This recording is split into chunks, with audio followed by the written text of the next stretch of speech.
এই ব্রিটিশ বা settle person যিনি হতে পারে এই কোম্পানির আপনার সাথের আরেকজন ডিরেক্টর, অথবা এই কোম্পানিতে উনি একটা লাইক আপনার মতো একটা মানে মেইন পজিশনের কেউ একজন হতে হবে, লাইক ম্যানেজার হতে পারেন, কিংবা আপনার অথরাইজিং অফিসার হিসাবে একজন ডাইরেক্টর হতে পারেন। ডাইরেক্টর হতে হলে যে আবার কোনো শেয়ার দিতে হবে এটা বাধ্যতামূলক না, 0% শেয়ারও কিন্তু ডাইরেক্টর হওয়া যায়। ব্যাংক স্টেটমেন্ট এমন হওয়া লাগবে যে কোম্পানিটা অলরেডি ট্রেডিং এ চলে গিয়েছে, কোম্পানিটা অলরেডি রেভিনিউ আর্নিং করছে বা ইনকাম শুরু করে দিয়েছে। Payroll, pay slip system, এগুলা অবভিয়াসলি এগুলো কমপ্লায়েন্সের part.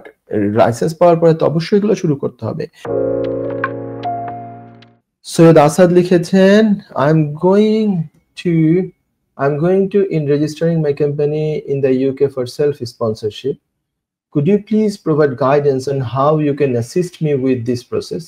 Additionally, I have a few questions regarding compliance requirements. Specifically, I'm wondering if I need to ensure that my payroll and payslip systems are compliant with the UK regulations. In this mandatory requirement, is this a mandatory requirement? If so, when should I begin implementing these compliance measures? Before registering or after registration? Before registration or after registration? Okay, self-sponsorship is something that what you can do, you must register a company.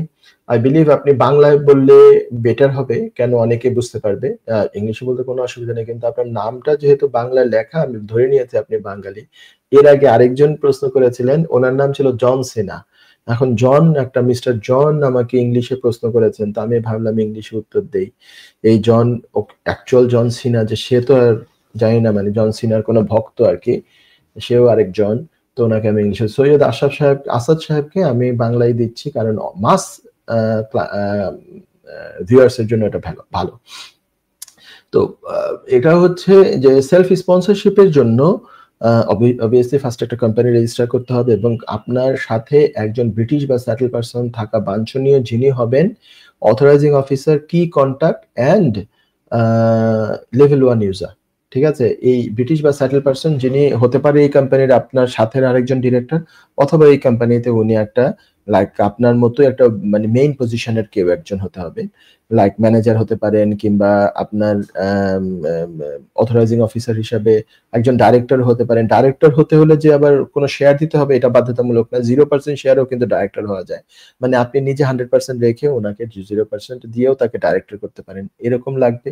তারপরে minimum 4টা documents লাগে mandatory: PAY reference number, accounts office reference number, তারপরে হচ্ছে employers liability insurance, bank account statement, তারপরে হচ্ছে ভালো হয় যদি যেখানে জব যেখানে এই প্রিমিসিস, সেই প্রিমিসিসের লিজ অথবা টেনেন্সি এগ্রিমেন্ট, সেই সাথে অন্যান্য অনেক কিছু আমরা এখন দিয়ে থাকি, যেমন হচ্ছে ওয়েবসাইট হয়, তারপরে হচ্ছে বিজনেস প্ল্যান। এগুলো রিকোয়ারমেন্টস এর ভিতরে নাই, কিন্তু এগুলো দেওয়া হয় তাদেরকে কনভিন্স করার জন্য, কারণ এটা এখন না হলে বেশি ডকুমেন্টস, সব ধরনের ডকুমেন্টস না দিতে পারলে ডিজিটাল কমপ্লায়েন্স চেকে চলে যায়। তবে ব্যাংক স্টেটমেন্টে দেখানো, ব্যাংক স্টেটমেন্ট এমন হওয়া লাগবে যে কোম্পানিটা অলরেডি ট্রেডিং এ চলে গিয়েছে, কোম্পানিটা অলরেডি রেভিনিউ আর্নিং করছে বা ইনকাম শুরু করে দিয়েছে। তারপরে আপনি আবার বলেছেন যে payroll, pay slip system, এগুলা অবভিয়াসলি এগুলো কমপ্লায়েন্সের পার্ট।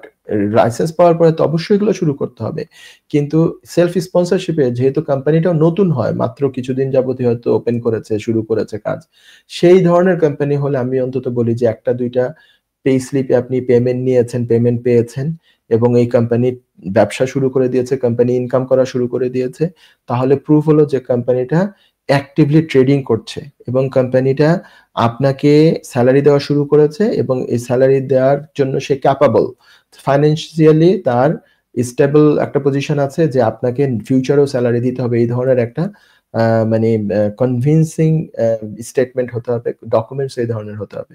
তারপরে সাধারণত হচ্ছে ওই যে একটা আছে যে ওই যে এটাকে কি বলা হয়, পেনশন স্কিমে জয়েন আছে, এই ধরনের হওয়া লাগবে। তারপরে সাধারণত কোনো একটা ভালো সফটওয়্যারের সাথে এনগেজড আছে, এরকম হলে আরো ভালো হয়। সেই সফটওয়্যারে যে কিভাবে করে কমপ্লায়েন্স গুলো মেইনটেইন করা হচ্ছে এবং ভবিষ্যতে করা হবে, সেগুলোর স্ক্রিনশট দিয়ে দিলে, এইগুলো এত কিছু যদি দিয়ে দেওয়া হয়, তাহলে এক্সপেকটেশন হচ্ছে যে লাইসেন্সটা সহজে গ্রান্ট হয়ে যাবে, এবং এটা ওই ডিজিটাল কমপ্লায়েন্স চেক সেটাতে যাবে না। ডিজিটাল কমপ্লায়েন্স চেকে গেলে একটা দীর্ঘ সময় 2-2.5 মাস এক্সট্রা লেগে যায়, এবং ওখানে একটা ইন্টারভিউ চলে আসে, মানে অনলাইন ইন্টারভিউ, যদিও ওই অথরাইজিং অফিসারকে নেওয়া হয়। তারপরে হচ্ছে বেশ কিছু এক্সট্রা ডকুমেন্টসও চায় তখন। তো এইগুলা মানে এইভাবে করে করলে সেলফ স্পন্সরশিপের অ্যাপ্লিকেশন, আমি যেটা বললাম যে ডকুমেন্টস আমি একটা বিরাট লিস্ট বলে দিলাম, সেটা সেভাবে করলে করা যেতে পারে, এবং ওই পেরোল এগুলো মেনটেন করা শুরু করেই তারপরে অ্যাপ্লাই করলে সবচেয়ে বেস্ট। যদিও জেনারেল গাইডেন্স এগুলো বলা নাই, কিন্তু হোম অফিস যেহেতু এগুলো না দিলে ডিজিটাল কমপ্লায়েন্স চেকে ফেলার সম্ভাবনা বেশি, তাই এখন প্র্যাকটিসে চলে আসছে এগুলো দেওয়া। আমি এটা কেন বলতে পারছি, আল্লাহর রহমতে আপনাদের দোয়ায় প্রতিদিনই এই কাজ আমাদের অফিসে নতুন কাজ নেওয়া হচ্ছে এবং ডেলিভারি দেওয়া হচ্ছে একরকম। প্রায় অলমোস্ট এভরিডে নতুন নতুন কাজ, মানে নতুন ক্লায়েন্ট এই সেলফ স্পন্সরশিপের আল্লাহর রহমতে কাজ করা হচ্ছে। সো এই জন্য এইটার ব্যাপারে একটা ভাস্ট নলেজ আছে বিধায় আমি আপনাকে এত পুঙ্খানুপুঙ্খ রূপে বললাম। আশা করি এটা আপনার সহ অনেকের উপকারে আসবে। ঠিক আছে মিস্টার সৈয়দ আসাদ সাহেব, থ্যাংক ইউ আপনার মেসেজের জন্য। যুক্তরাজ্যের ভিজিটর ভিসা নিয়ে দুশ্চিন্তা? আপনার আত্মীয় বা বন্ধুর ইউকে ভিজিটর ভিসা রিফিউজড হয়েছে? আপনি কি জানেন হোম অফিসের এই সিদ্ধান্তের বিরুদ্ধে জুডিশিয়াল রিভিউ করা যেতে পারে? উইলডেন লিগ্যাল সলিসিটার্স নিয়ে এলো ইউকে ভিজিটর ভিসা রিফিউজালের বিরুদ্ধে নো উইন নো ফি বেসিসে জুডিশিয়াল রিভিউ করার ব্যবস্থা। জি, ঠিকই শুনেছেন, নো উইন নো ফি। তার মানে আপনি আমাদের ফি শুধুমাত্র তখনই পে করবেন যখন আমরা আপনার জুডিশিয়াল রিভিউতে সফলতা এনে দিতে পারবো। আমাদের রয়েছে দীর্ঘদিনের অভিজ্ঞতা সম্পন্ন দক্ষ ইমিগ্রেশন সলিসিটার্স, যারা সর্বোচ্চ গুরুত্ব সহকারে আপনার জুডিশিয়াল রিভিউ পরিচালনা করবে। বিস্তারিত তথ্যের জন্য যোগাযোগ করুন 0207 423 9977। Wilden legal solicitors, your trusted law firm.